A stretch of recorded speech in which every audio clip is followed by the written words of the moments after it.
About a month ago, Brother Dwayne and I went down to Charlotte for a motivational business event. This event featured famous speakers and also themes of Christian fellowship and business principles. I really enjoyed my time with Dwayne. We have a lot in common. We're kind of business geeks. We like business books, and we both like manufacturing. Well, some of the names that day that spoke, you may have heard before.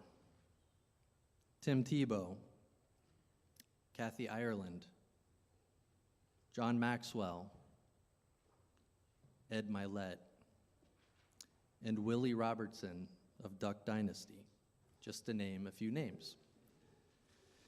You know, today all the rage is influencers. If you go on social media, you can find influencers. Some of these influencers you can even pay. They'll promote your brand. They'll promote your products. They'll promote your service. They'll even promote you.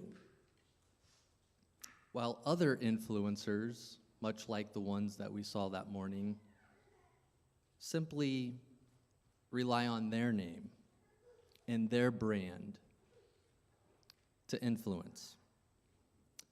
I want to talk about just a few influencers this morning. The first influencer has over 6 million social media followers. He has written close to 100 books, selling over 19 million copies. He says that his accomplishment with writing close to 100 books really isn't all that impressive, especially when you are nearly 80 years old.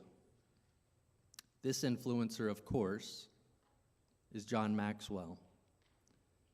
Now, Dwayne was super excited to hear John Maxwell talk at this event. He's read some of his books, and I did not want to let my brother Dwayne down and possibly miss John Maxwell's talk, the first speaker. Fortunately for Dwayne, John Maxwell was the opening act that morning at 8 a.m. in downtown Charlotte. Unfortunately for me, Speaker John Maxwell was the opening act that morning, set to talk at 8 a.m. in downtown Charlotte.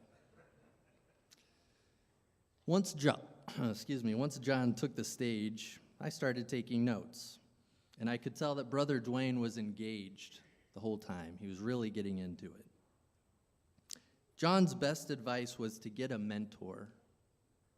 Find somebody that's already done it, someone who has already connected the dots in their life that you're looking to connect in your life.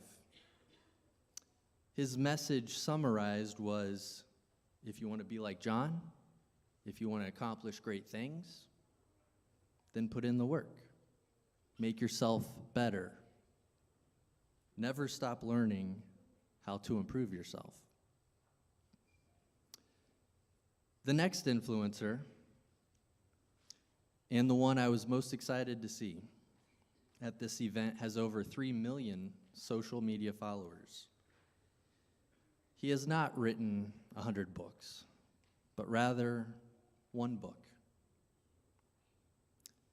He has one of the top podcasts and fastest growing podcasts in the world, and I listen to it weekly.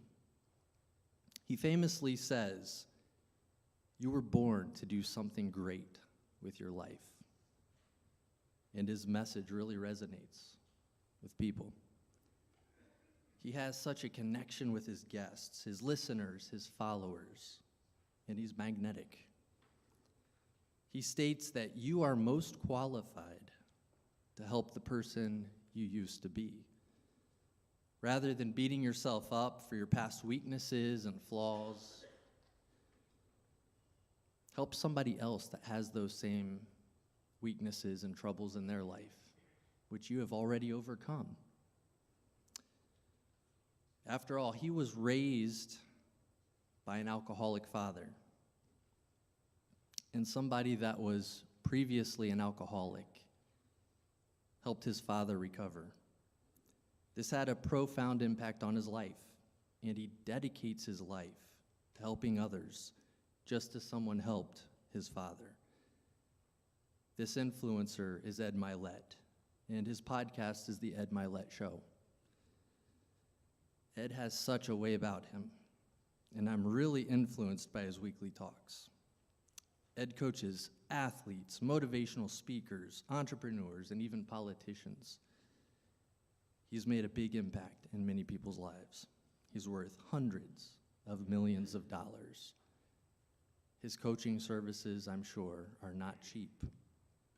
The next influencer, landing between Ed Milet's one book and John Maxwell's 100 books, the next influencer is famous for a compilation of over 60.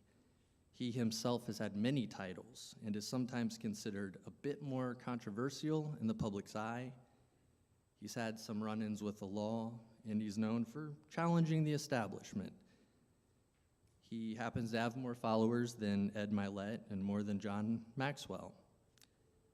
He's motivational with his famous calls to action, and he turns the status quo upside down.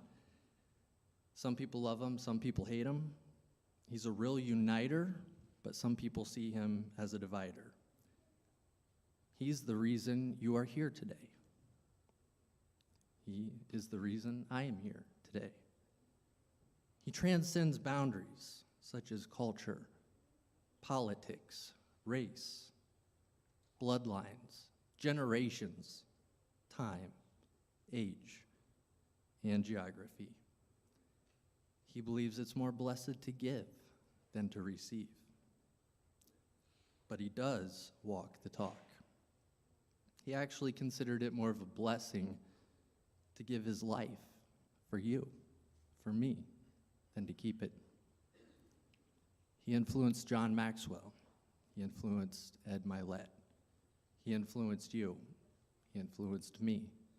He influences you. He influences me. His name is Jesus Christ. He gave his life. We did not deserve it. We didn't even ask him to do it. He just did it. He knew that we needed it before we knew we needed it. It was his plan. And he will influence the world the rest of our lives. And that is what we remember now as we break the bread and partake of the cup.